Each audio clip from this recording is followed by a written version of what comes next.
Once again, this is part of the Sashbear Expert Education Series, and this evening we are joined by Sheri Van Dijk, and we will have an official introduction of her in just a moment. I will turn off my screen so that you can see all of us better. There we go.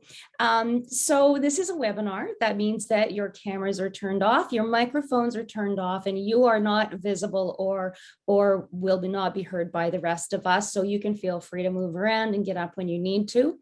This presentation will be recorded and it will be posted on our website and our YouTube channel later on.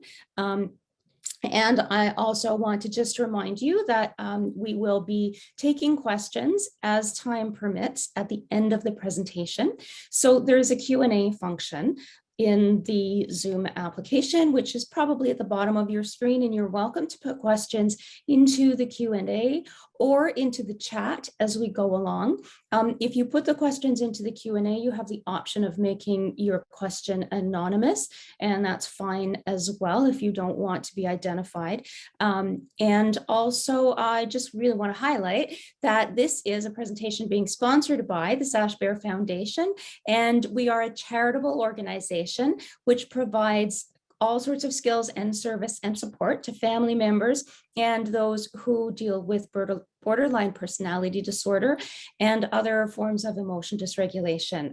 So we are a charity, as I mentioned, and all of our work is done on the basis of volunteers and donations. So please feel free to contact us if you would like to be able to help us out in any way. So with that, I will mention that I'm joined tonight by Kathleen, a volunteer who will be helping us manage the webinar, and by Lynn Corey, the founder and president of the Sashbear Foundation, and she will introduce Sheri. So Lynn, please go ahead. Thank you, Doreen.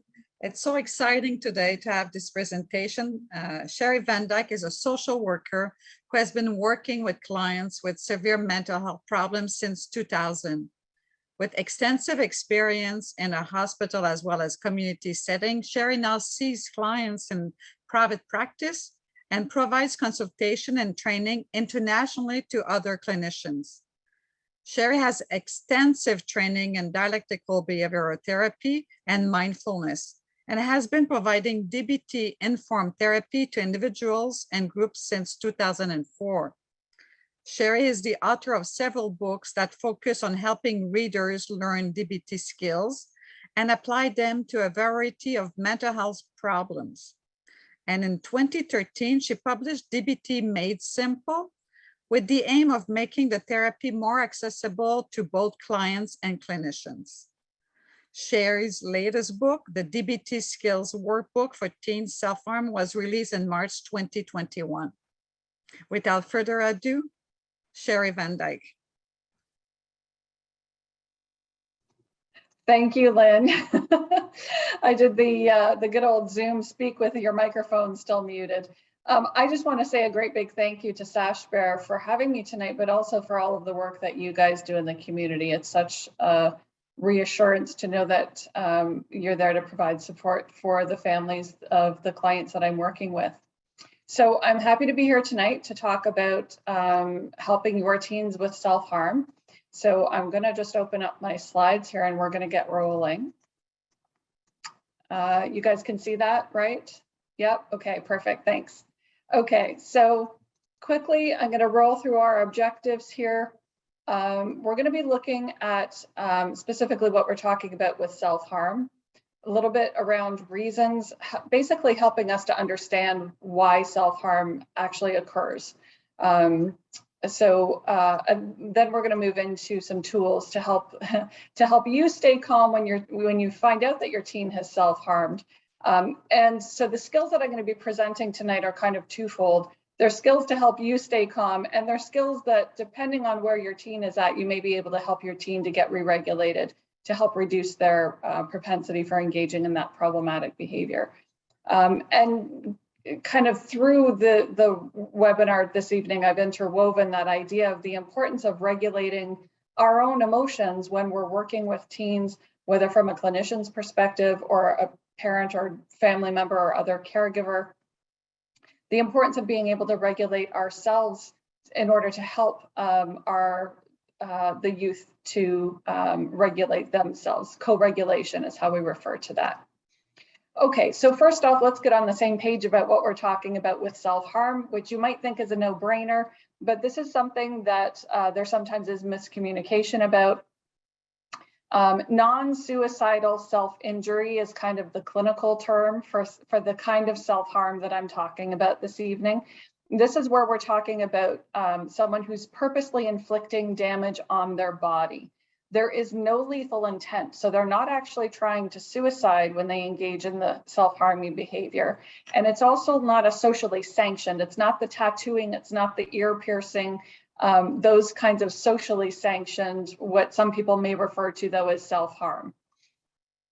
Now, the importance here is that sometimes we refer to other behaviors as self-harming, like substance use, like disordered eating behaviors, and so on.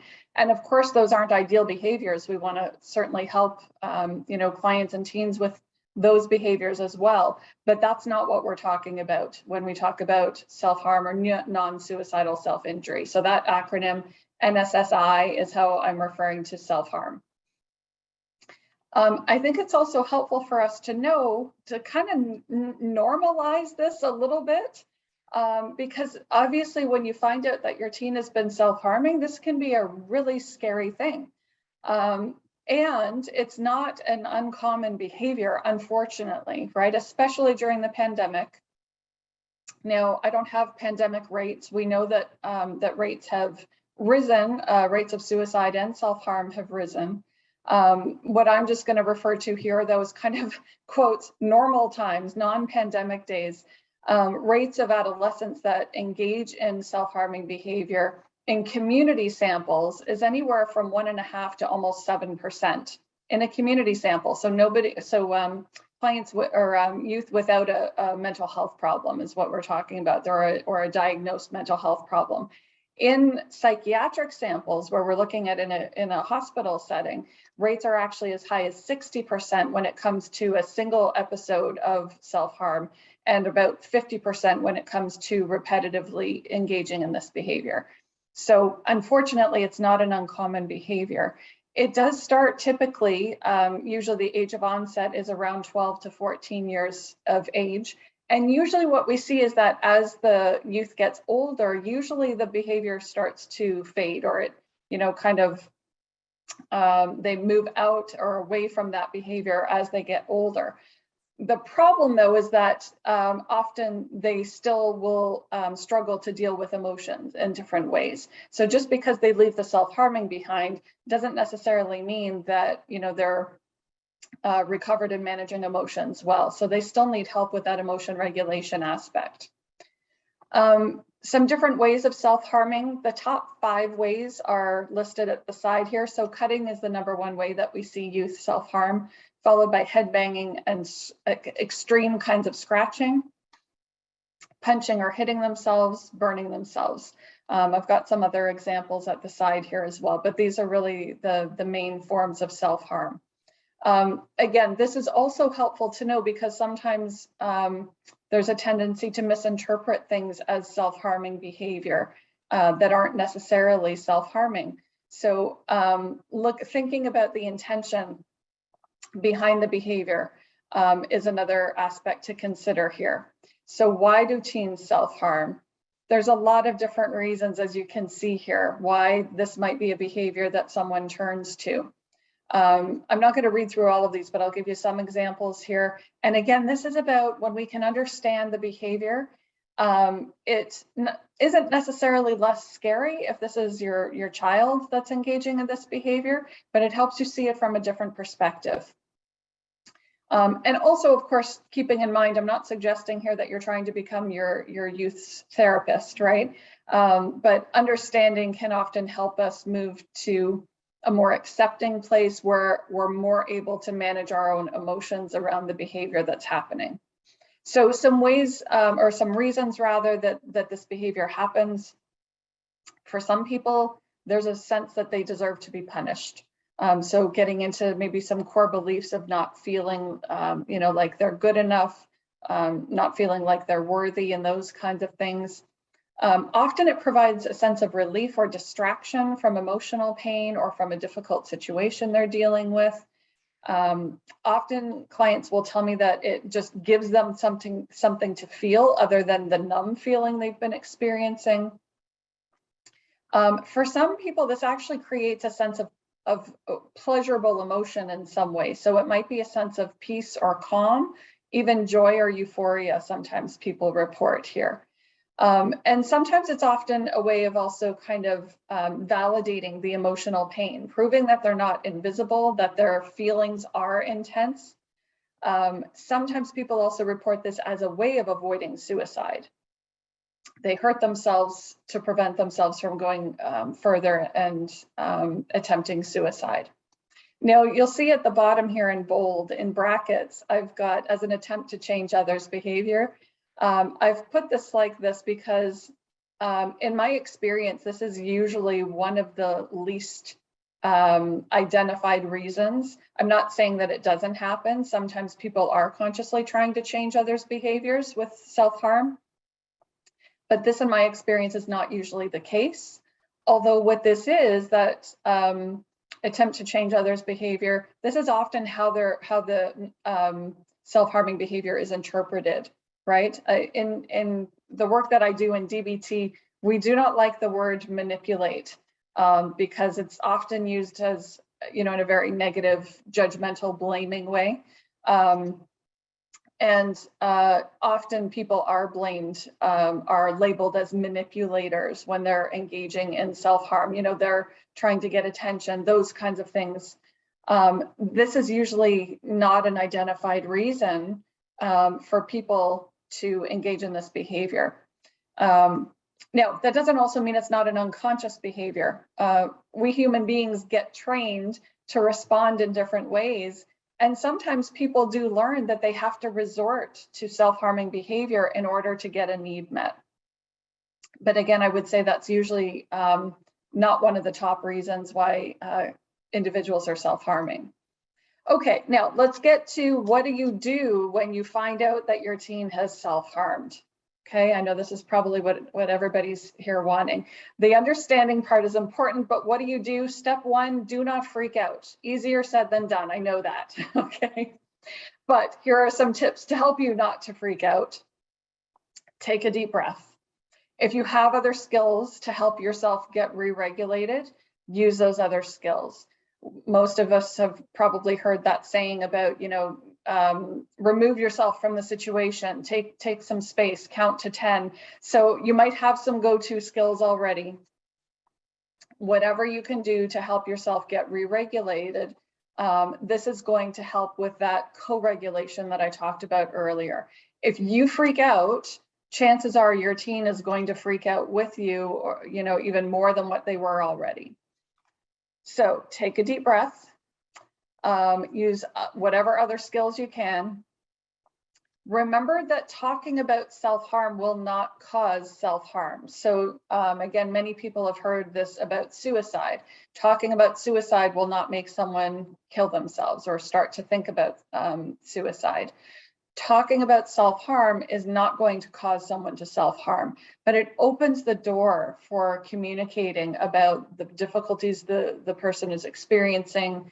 It opens the door for understanding and for validation, which is what comes next. Validate, validate, validate. So we are going to talk a little bit more about this on the next slide, don't worry. But this is super important when it comes to co-regulating, as well as self-regulating when this comes to validating ourselves. So again, using these skills yourself, this can help you to re-regulate.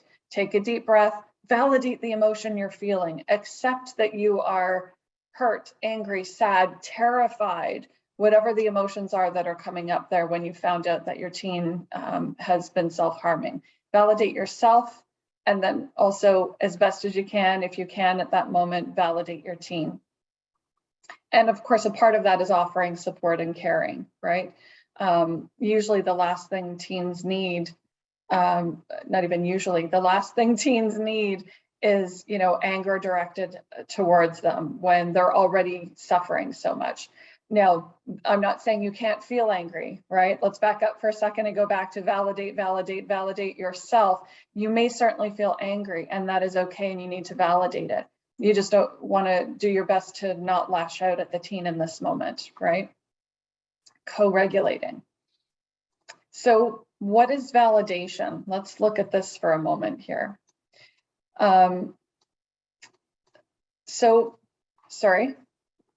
Validation is where we are communicating to the other person that their responses make sense, that their responses are understandable. And responses I'm talking about, primarily I'm talking about emotions here, right? I'm not saying you're validating the behaviors, especially when it's self-harming.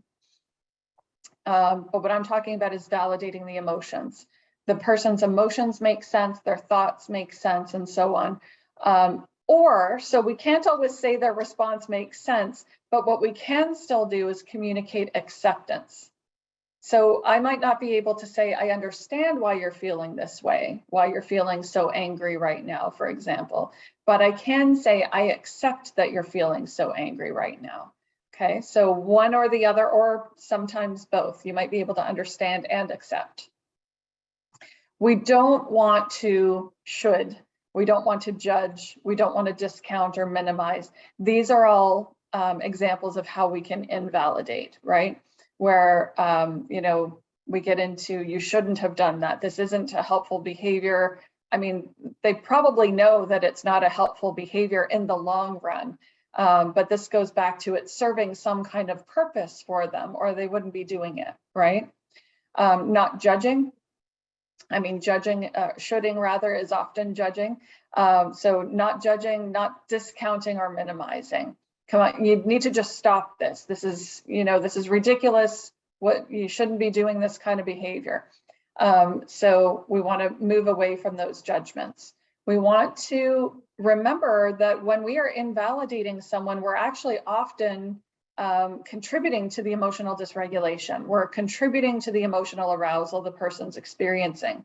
And that makes it really hard for them to get re-regulated, right? We're kind of having the opposite effect of what we're going for. We want to re-regulate and co-regulate.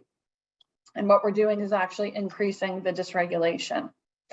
Now, think about this too, everybody. We have all been on the receiving end of invalidation, every one of us, right? I know my partner, he'd kill me if he was here tonight, using him as an example. But when I get frustrated sometimes, he will tell me to calm down, believe it or not. He will actually use those words. This is invalidation.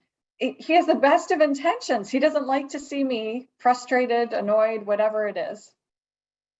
So his intentions are very good. And it drives me crazy, and it makes me get emotionally aroused. It makes me angrier usually, right? So it increases that emotional arousal. When we're emotionally aroused like that, it's hard to process information. It's hard to think straight. It's hard to think about what skills, for example, can I use to help myself right now. So what we want to do instead is validate that emotionally aroused person. Label their emotion. Dan Siegel, who's a neuroscientist, actually has a really nice 4-minute or so YouTube video where he talks about validating someone else's emotion. And he talks about, and I love the language Dan Siegel uses. He says, when I can label your feeling accurately, when I can say to you, for instance, I understand that you're feeling angry, or wow, you're feeling really angry right now.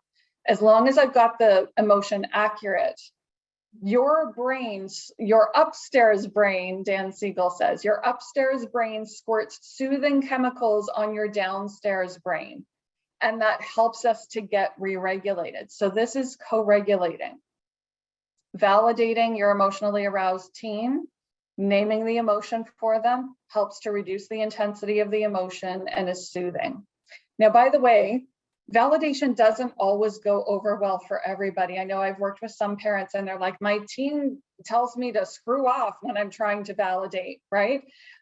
So you have to kind of play with that a little bit. And I still would say do some of it, do some validation. You may need to back it up a little bit if that actually is dysregulating for your teen, right? For your kiddo. You might actually need to reduce the validation a little bit, but you still need to validate. Just because they don't like it doesn't mean you don't do it, in other words, right? Okay, so a little bit more around how to validate. We do only want to validate what's valid, right? So a really good way of doing this, though, again, as a parent, I wouldn't be validating my child's self-harming behaviors.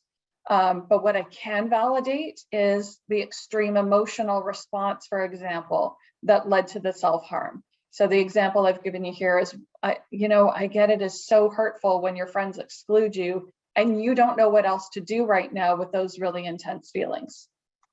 And so this is the result, the self-harm. Okay, so you're not validating the behavior, you're validating the emotion that led to the behavior. So think about this for yourself. Just how might you validate your teen when they tell you that they've self-harmed? Maybe do a do-over in your mind. I don't know how, if you've run into this issue already, you've found out that your teen self-harmed, maybe it's an ongoing problem for many people. Can you identify times where perhaps you've accidentally invalidated your teen? And how could you turn that into validation? Okay. By the way, try not to judge yourself if you have fallen into the invalidation trap. There is, a lot of reasons why people struggle to validate, why people don't know how to validate. It might be that you didn't grow up in a very validating environment yourself. It could be, again, the dysregulation that comes up for you because you get so terrified or feel maybe you judge yourself as a parent when you find out that this is a behavior that your child has done, and so on. So when you get dysregulated, it's going to be harder for you to be skillful, right? So, but just to be thinking about that, and how might you validate your teen when you find out that they've done this? Of course, at other times as well, but we want you to be validating your teen, when they're doing really positive things and helpful things in their life as well.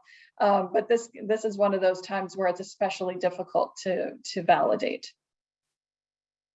Okay, so let's talk about some ways to re-regulate, going back to that question. These are some DBT skills that I'm going to go through now. And so again, I want you to think in the context of skills to help you and your teen re-regulate, right? So not just skills that your teen should be learning, but these are skills I use myself at times to help me re-regulate. If you're familiar with DBT, by the way, these are called the TIP skills. I've actually renamed them the F-TIP skills because I've added a skill that I discovered that's really helpful to re-regulate. And all of these skills, by the way, help us to regulate by changing our body's chemistry. And they are fast-acting skills.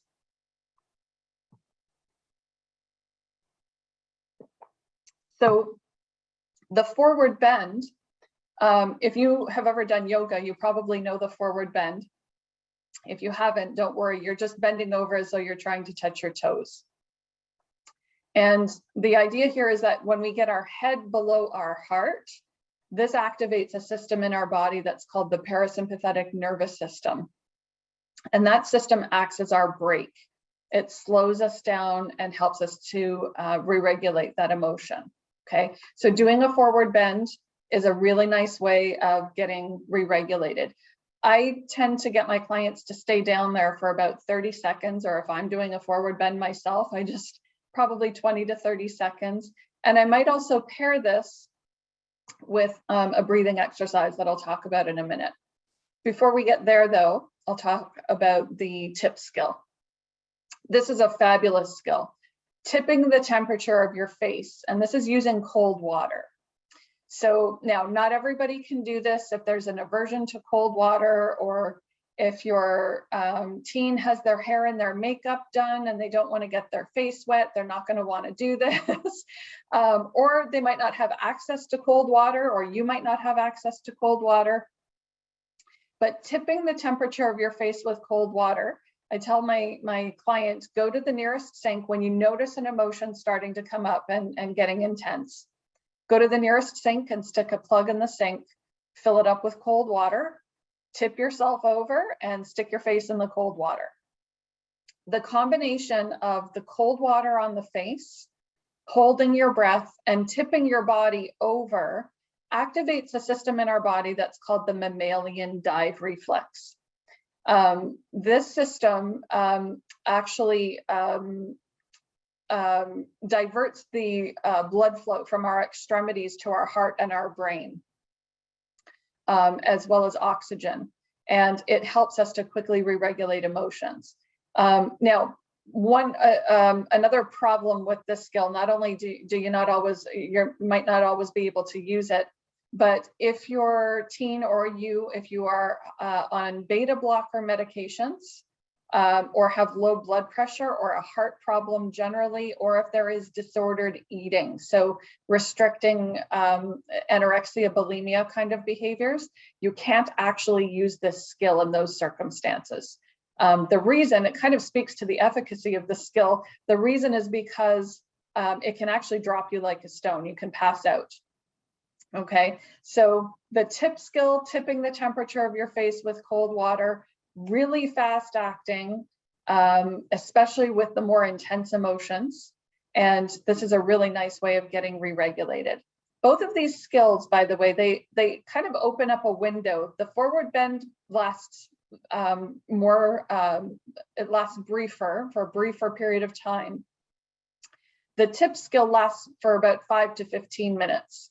And I think of this basically as they've opened a window up for us to get to our wise mind, where we're a little bit more re-regulated. We're able to consider not just our emotions, but our reasoning and our intuition, and kind of bringing these things together to make a healthier choice for ourselves. So ideally, again, if this is your teen, they're going to choose to not self-harm and to use other more skillful behaviors. Or if this is you using these skills, you're going to be able to think about, okay, how do I validate my teen? Do I need some time away before we continue this conversation, and so on. The third F-tip skill is intense exercise, which can just help us calm down. And the fourth one is my favorite breathing practice, which is referred to as paced breathing. This is the one that I will often pair with the forward bend. Paced breathing also activates the parasympathetic nervous system. So this is why they're a nice combination. Both are contributing to a parasympathetic kind of calming effect. Paced breathing is where we make our exhale longer than our inhale. So the way I direct my clients around this is, on your next in-breath, just count to yourself and see what number you get to. If you get to a 4 on your inhale, make sure you exhale at least to a 5. Okay, so you're just making your exhale a little bit longer, and just taking a few nice deep breaths that way, making the exhale longer. You will actually put your brakes on with that emotion that's coming up. Okay, so those are the re-regulating skills.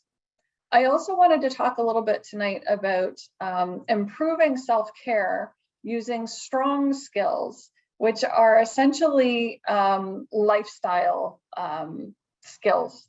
So I know a lot of people, we're so busy nowadays. If you're working from home, and sometimes your kids are online doing school and sometimes they're not. And, even in, again, non-pandemic days, everybody has so many obligations. Self-care can be a really hard thing to incorporate into your life, and a lot of people end up neglecting it. But when we're not taking good care of ourselves, we are going to be more likely to become dysregulated, and for those emotions to take over and drive our behavior. So these are some fairly, I don't want to say easy, doable, I guess, concrete and doable steps that you can start taking to improve your self-care that don't really take too much extra time out of your day. And again, thinking about, does your teen need these skills as well as where do you need to work on in your life, which areas? So balancing sleep. You know, when we're chronically sleep deprived, we are not going to be in an emotionally balanced state most of the time, right? So finding your kind of magic sleep number is how I refer to this. Balancing your sleep, getting enough sleep and not too much sleep. Treating any physical as well as mental health conditions that you might have. So this would be with medications, for example. For physical health problems, this might include if you have chronic pain issues, you know, doing your physiotherapy exercises or seeing your treatment providers and so on.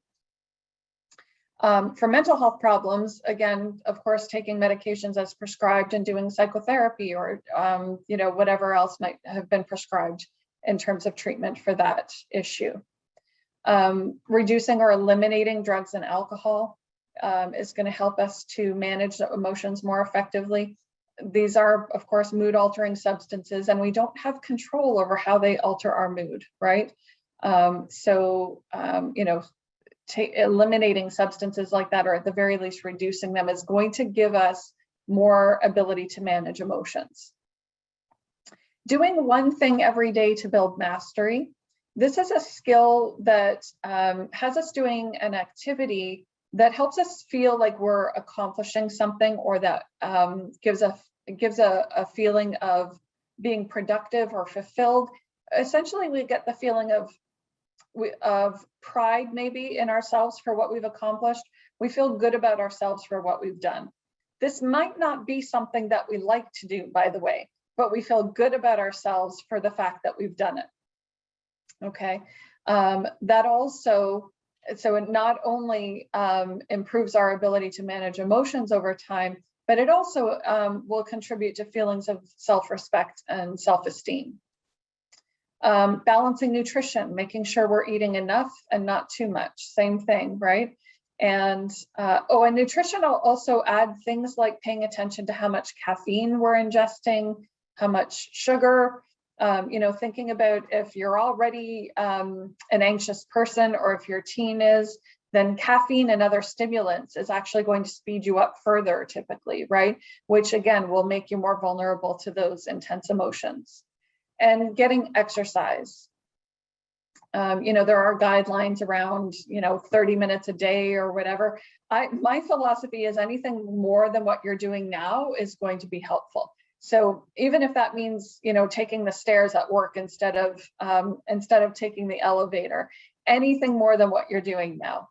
But exercise, of course, we know, especially cardiovascular exercise, can actually be an effective natural antidepressant for some people. So if you think of it that way, of course, getting proper exercise, again, is also going to help us to manage emotions more effectively. Okay. I'm going to talk a little bit about distress tolerance skills. I'm not going to spend a ton of time on this because we're almost at the end of the webinar, but also, again, I'm not trying to encourage you here to be your teen's therapist. Now, understanding, of course, not everyone has access to therapy, unfortunately. If you don't have benefits, you know, waiting lists are long at times to get into see therapists or agencies that are funded. So these are some things that you can help your teen with. You could do them together as projects that will help them to change their behavior. And again, think about, do these skills kind of apply to you as well? So when it comes to, actually, sorry, I'm skipping ahead to my next slide. I'll come back to that thought in a second. Helping your teen brainstorm and make a list of distress tolerance skills. Again, though, you can be making this list for yourself. What do you do already and what do they do to cope in more effective ways? So sometimes they probably have urges to self-harm and they manage to not do it. This is a great question to get them thinking about. At those times when they don't engage in self-harming, what do they do instead? Do they come and talk to you, their parent or a friend, or do they you know, make sure they're spending time around the family so that they're not isolated and have more temptation to engage in the behavior? Do they need to spend more time with their friends? You know, so helping them think about what do they do already, drawing on those strengths that they have, and then helping them to brainstorm about what else they could be doing. Okay, so here's where we're going to go through some some more acronyms. In DBT, we love our acronyms. These are distracting skills that we're going to start with here. These are accepts skills. So the now these are just skills or kind of categories, I'll say, of distracting skills, just to help us brainstorm. Okay, that's the only purpose of these skills, of this acronym. So think about and help your team think about what activities can they do to distract their minds. So I should probably modify this slide. Nowadays, nobody watches TV anymore, right? So this should say Netflix or Apple TV or whatever people are watching nowadays. So what shows do they have that they can turn to that are going to distract their mind from the urge? That's what we want to know. Can they read a book? Can they go for a walk? Zentangle, for those of you who haven't heard of Zentangle, I know this a few years ago, at least, this was all the rage and everybody was hearing about it. This is a really nice, active, creative way of practicing mindfulness, actually. It's a mindful form, mindful way of doodling, essentially. And it can be very fun and very soothing and very distracting. And I've had a lot of, especially teen clients, who really like this as a means of helping them not act on the urge. Help them think about what can they do for somebody else to get their mind off of themselves. So do they do volunteer work? Can they do something for their sibling or for a friend maybe who can't get out of the house? Maybe their friend is quarantining right now, and they can do a driveway and porch visit or something like that. How do they get their mind off themselves by doing something for someone else? That's contributing. The second C in this acronym stands for comparisons. This is where we'll get someone to compare themselves maybe to somebody else in their life who they know who isn't coping quite as well as they are. The idea here, and this one can be tricky, we don't want someone minimizing their own pain. So what this can turn into is, oh, well, my friend Mike has it way worse than I do, so I should just suck it up, right? Like, what's my problem that I can't get over this? That's not obviously what we want. We want them still to validate their own experience, their own pain, for example, but hopefully just see a different perspective, to shift their perspective a little bit. So instead it becomes, yes, I'm struggling right now, and my friend Mike just ended up in hospital, so at least things haven't gotten that bad for me at this point. If that doesn't resonate for them, or they don't like that, sometimes people feel like we're kind of putting Mike down in that instance, in that example, right? If that doesn't work, they can compare themselves now to another time in their own lives where they weren't coping as well. So yes, things are difficult for me right now. Actually, I just did this afternoon with a client. She said, yeah, I am struggling right now, but I haven't used drugs and I haven't self-harmed for 3 months. So she was able to shift her perspective. Things haven't gotten as bad as they were. We want people to think of ways that they can distract by generating some kind of different emotion. So if someone's feeling sad, for example, can they watch a funny Netflix show or listen to some upbeat music to get some kind of other emotion going on? Okay, that's emotions.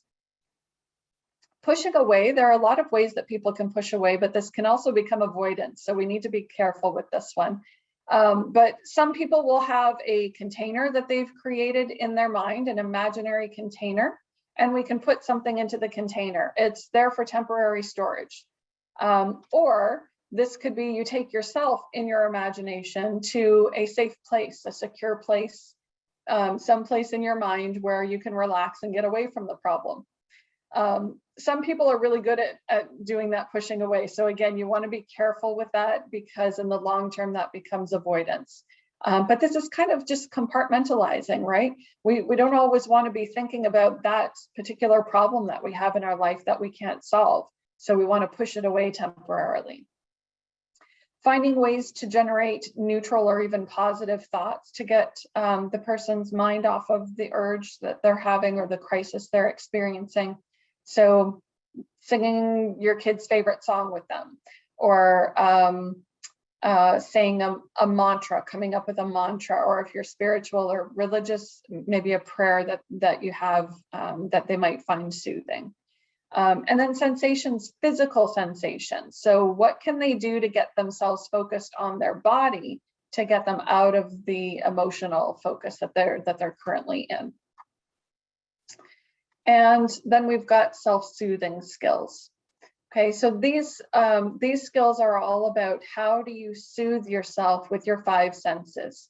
So thinking about each of those senses, and again, helping your kiddo brainstorm. If you're doing this for yourself, brainstorming for yourself, thinking about sight. What is soothing for your vision?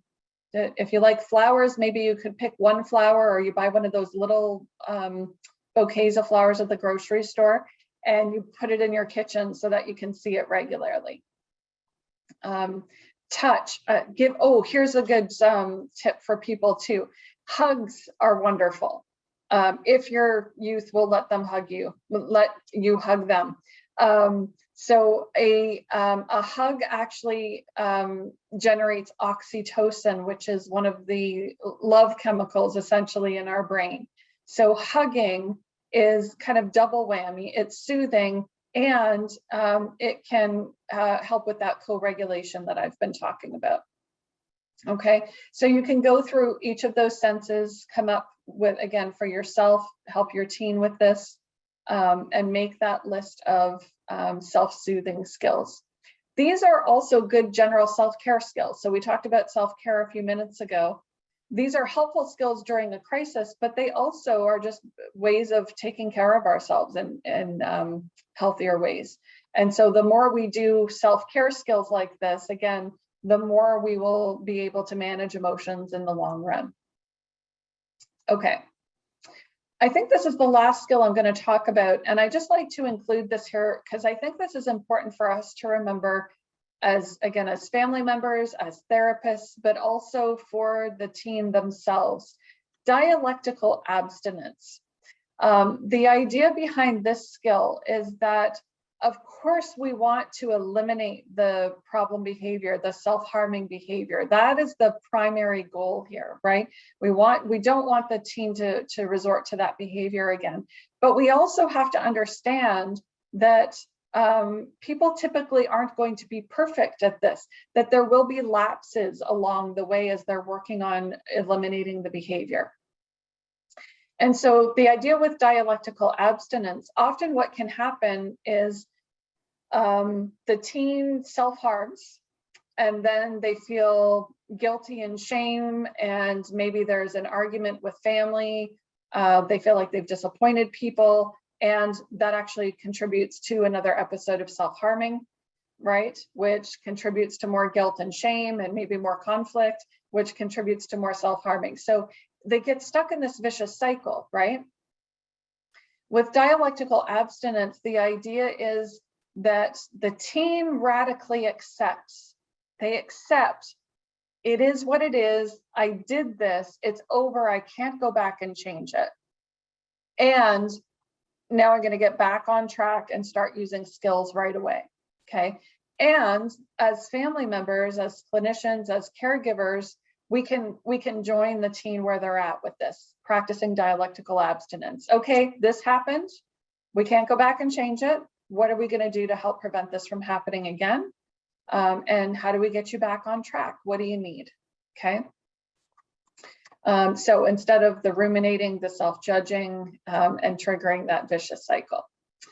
Okay, so look at that. I've left not just 15 minutes, but 16 minutes if we have questions. So just before questions, in case I don't get an opportunity to say this again, I just want to thank you all for being here this afternoon or this evening. But please let me know if you have questions that I can help out with. Great. Thank you so much, Sheri. I'm a parent of someone who was practiced a lot of self-harm as a teenager, and I really wish I'd had some of this information at the time. But we certainly have a bunch of questions. Maybe you could turn your slides off. Oh, yes, sorry. So that we can see your face a little better. Great. And Just for people out there, I know some people have already sent an email asking for the slides. The slides are available and the presentation has been recorded. So absolutely, you can return, because there was a lot of information in there, and absolutely all those acronyms we need to refer to again and again. I know, right? DBT, we love them. We love those acronyms. Right. So I have so many questions, and I know there will be more coming in, but I want to ask a couple things first, just about the nature of self-harm. A couple people mentioned, do we need to be concerned if our child, we believe, has just kind of tried it out for a couple of times and maybe isn't doing it on a chronic or ongoing basis? Right. I mean, of course, the good old dialectical answer here is it depends, right? I wouldn't ever say don't be concerned, but open the door to communication, right? And, in terms of bringing the validating response, bringing the accepting and understanding responses, because I think communication is key here, right? Making sure that your teen knows that there's help available when and if they want it. Now, I mean, we do know that, and if you recall that slide that I showed you with the statistics, sometimes teens just try it out and they don't go back to it. The single incident, it's 60% in the community. And I think that was psychiatric samples. 60% of teens will just try it out and then they don't go back to it. So, I mean, I wouldn't expect, if you have a teen that has tried it out, don't go expecting that it's going to continue. And yes, be a little, not even on guard exactly, but don't expect that it's not going to happen again. Just kind of go with the flow, I guess, as much as you can, right? Right. So maybe in DBT terms, that might be sort of a benign interpretation of things. You're not assuming one or the other. Yeah. It's the dialectical balanced approach. You don't want to make assumptions or jump to conclusions, but communicate. Yeah. Okay, great. Thank you. And kind of along the same lines, is it ever fair to interpret it as being a cry for help? I know you've said that self-harm is most likely not intended to be manipulative, but is it a way of maybe youth saying, I need something that I don't have? Yeah, I certainly wouldn't rule it out, but again, we just don't want to jump to that conclusion because there are a lot of reasons that people will identify.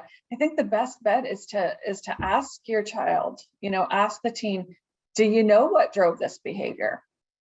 Instead of assuming. So yeah, that's the best thing we can do there, I think.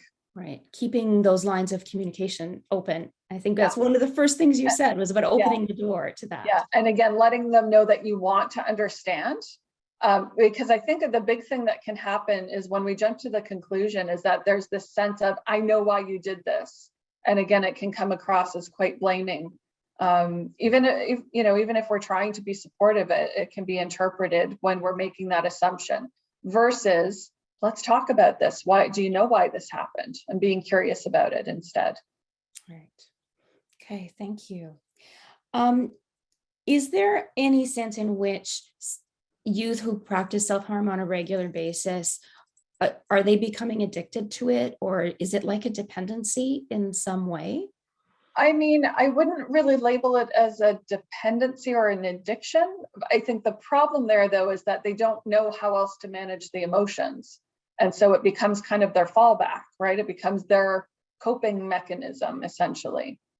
Now, I mean, we have had some studies that have shown, that opiates get released in the brain, and that's what can potentially lead to some of that joy or euphoric kind of response that people get out of it. I still wouldn't really think of that as an addiction. I would think of it just as this is the way you've learned to cope, and we need to increase your repertoire of healthy skills so that coping mechanism is going to get lower and lower on your list of skills. You don't need to turn to that anymore. Right. Okay. Great. I've also heard from some family members who talk about their youth and the self-harm sort of increases in how deep they're cutting, for example, or in the frequency. So is that a typical pattern, or is that? I don't know that there's a typical, but I definitely think that, you know, a little bit of a tolerance effect can happen there where, you know, they need to, you know, self-harm more often or more intensely. I don't know that there's a pattern of that per se. And it's certainly, like, I can't tell you guys that, you know, 99% of my clients are engaging in self-harming, because that's simply not true. I haven't seen research on that. But, you know, it also wouldn't be surprising if that was a pattern for some people where they do need more in order to get that same kind of effect. Again, I think it would also depend on the reason why they're cutting or self-harming generally, right?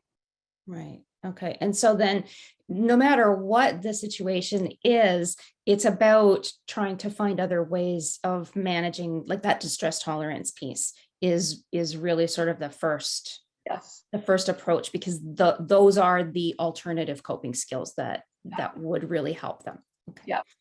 Great, thank you. Just making sure I'm understanding that basic concept. Now, somebody has asked, what if your child says they don't want to stop self-harming? Mm-hmm. So, I mean, that's definitely the time where I would want them to be seeing a therapist. You know, if they're not already. You know, as a therapist, that can be a tough piece of work to do, to get my client ready and willing to work on this as a goal. So as a parent, I mean, I would imagine that that's not going to go over very well in terms of the relational piece. You know, it's going to turn into this. It's going to turn into headbutting and power struggles. So I think that's the last thing that would be helpful for the parent and for the child.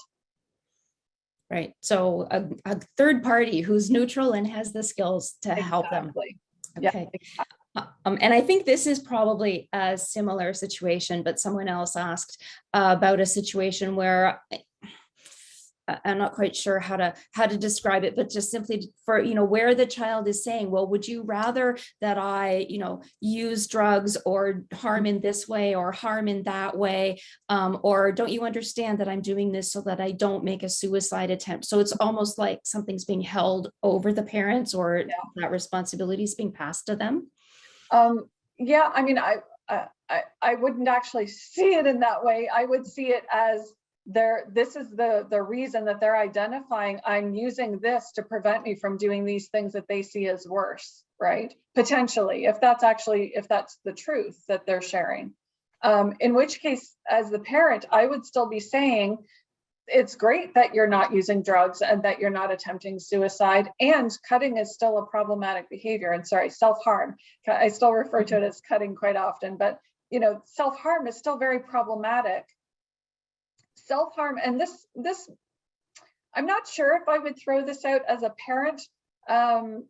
Keep in mind, guys, I am not a parent, and I don't work exclusively, you know, with parents. So I try to wrap my head around this sometimes. And again, it always depends anyways. But one thing that I would say to my client, you can use your discretion around this, is that self-harm does heighten risk for suicide in the long run.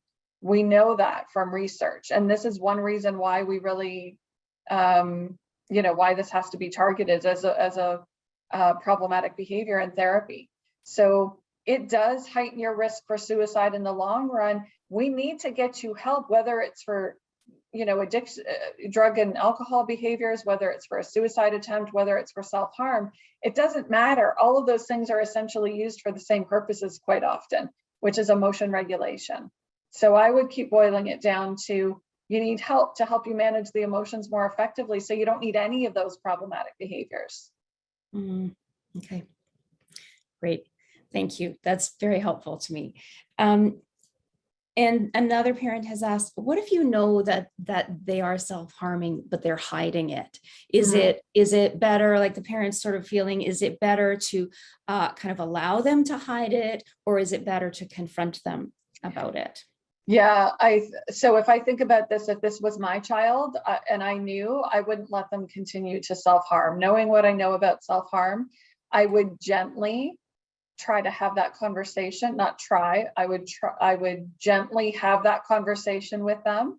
Listen, I know that this is what's happening. Now, depending on how I know, I'm also, if I strongly suspect, but I don't actually know, then it would be questioning, right?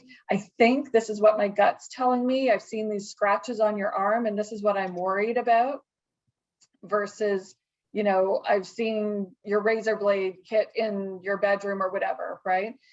So being cautious around how I present that, but definitely I would be approaching my child if that was my kiddo. Right. Yeah, that is, I mean, it's very difficult to know as a parent, right? And it is almost always done surreptitiously, right? Sure. At first, anyway. Yeah. I mean, I just have to say, I found out when my child was 11 or 12. It was during an emergency visit to the hospital, and the nurse wanted to look at my child's arms, and they wouldn't do it unless the nurse said, oh, okay, well, we can go behind the curtain. Your parents don't have to be there. And nothing was ever said to us as parents. We weren't even told by the hospital. But, you sort of make that inference, and then there were more clues afterwards. So it can be very difficult to find out, and then you're lost. Yeah. Then What do you do with that? Yeah. Yeah. Okay. Let me see. What else do I have here? Oh, this is an interesting question. What would be the role of friends in this? Like, say my teen isn't engaging in self-harm, but they know that a friend of theirs is. And how's the best way for that friend to support another person who's self-harming? Should they disclose it to teachers or parents, or should they, what advice do you have? Yeah, I don't know that I have actually really any good advice around that one. That one's a tough one, and it's going to depend on a lot of things, because, with some teens that could end a friendship, and the youth still doesn't get help for whatever reason, right? Or, for some teens, that's the best thing to happen. I think that really depends on so if this was my child who knows that their friend is harming themselves and they tell me, I think that I would encourage them to, I have to take my therapist hat off, because I went to, what's my legal obligation in terms of reporting? So I guess if my child found out that a friend was self-harming, I would want to be helping that teen. It's also going to depend on my relationship with the friend, I think. Do I talk to the friend directly? I mean, do I go to their parents? There's a lot of different options there that's going to be very contextual, based on the relationship between me and the child, me and the child's parents. So that's not really a straightforward question that I can answer very easily. It depends, is my dialectical answer there. Sorry about that one, guys. That's okay. I'm just scrolling through some of the other questions, and here's a somewhat related question. Have you heard about current peer-based initiatives to destigmatize self-harm? And do you have any thoughts about that? I have not, actually. So this is, by the sounds of it, a specific peer group targeting self-harm. No, I'm not familiar with that. Are you familiar with that, Doreen? I have not heard of that. No, I know that the question is coming from someone who's in British Columbia, so they may have, there may be different initiatives happening in Vancouver that have not. That sounds fabulous to me. I think. Yeah, I mean, that would just depend on how it's being run. If it's peer-led versus having professionals there. My only concern around that would be, kind of contagion effect and other problematic behaviors that might get shared. But presumably that's not, going to be happening. There's kind of safety built into a group like that. So, yeah. Right. And so I'm going to move to that as well, because I think there was a question here about it. The idea of harm reduction as applied to self-harm. I know that was the approach that we took in our family. My child was a cutter, and we knew that it was happening eventually. And I would find razor blades, and I would find all kinds of things in their bedroom or around the house. And so we kind of reached this kind of, I don't know, I guess it was like an unspoken deal where I would make sure that they had polysporin and they had bandages. And I would talk to them and say, well, please make sure that if you cut too deep, that you let me know so that we can go to the hospital. And I'm sure there are lots of other sort of self-harm type approaches. Is that similar? That's not dialectical abstinence, because abstinence is like saying you're not going to cut, and therefore we'll just, we'll accept it when it happens. But could you comment on that self-harm approach? Yeah, in terms of harm reduction, I mean, I've done things with clients like, instead of cutting, can you, slap an elastic band, even if it's really hard and they end up with a big red welt. To me, that's preferable than the cutting, right? Mm-hmm. If they're willing to negotiate in some way around that. I mean, I actually like your approach, Doreen, what you're talking about. I don't know. I mean, obviously, as a therapist, I wouldn't be comfortable suggesting that to the team. But as a parent, if that feels better for you, I mean, if I were a therapist working with a family who was willing to take that approach, I would see that as like a staged, like a way of shaping the team towards that ideal end of eliminating, right? I don't actually think it would so much be a DBT approach, because in DBT, the approach is more, a life worth living does not involve self-harm. And so the child would need to commit to eliminating the self-harming behavior altogether. And if they're not willing to do that, then that wouldn't be, DBT wouldn't be the treatment for them at that time. So a DBT program would probably say no to that. But when you're not in a DBT program, I think that's a very acceptable way of moving, supporting the child to be safe and moving them in the direction that you want them to go in. Mm-hmm. Yeah. Yeah. Now, an alternative would be to try and control the environment. And I see a question about that. And I know that's something we also tried, which actually created a lot of emotion dysregulation in terms of locking away all the knives and that kind of thing. Can you comment on that? Yeah, what I would say there is, now assuming that this is someone who is, so if it's a child who is willing to work on reducing the behavior, I actually ask them, what do you think would be most helpful? Should we get family to put the razor blade, take the razors out of the bathroom? So I work with them around that. If it's someone who's not willing to work on it, then, I would say it's going to be trial and error. But the thing is, how do you hide every sharp object in the house and in every environment that they're going to be in? I don't think it's very realistic. Again, I would come back to, is the youth receiving therapy, and can the therapist help in terms of putting a plan in place? Mm-hmm.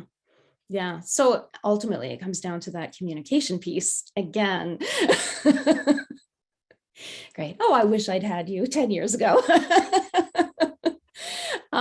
Great. I know we're just past the top of the hour, and we have still so many questions. I know this is a huge topic.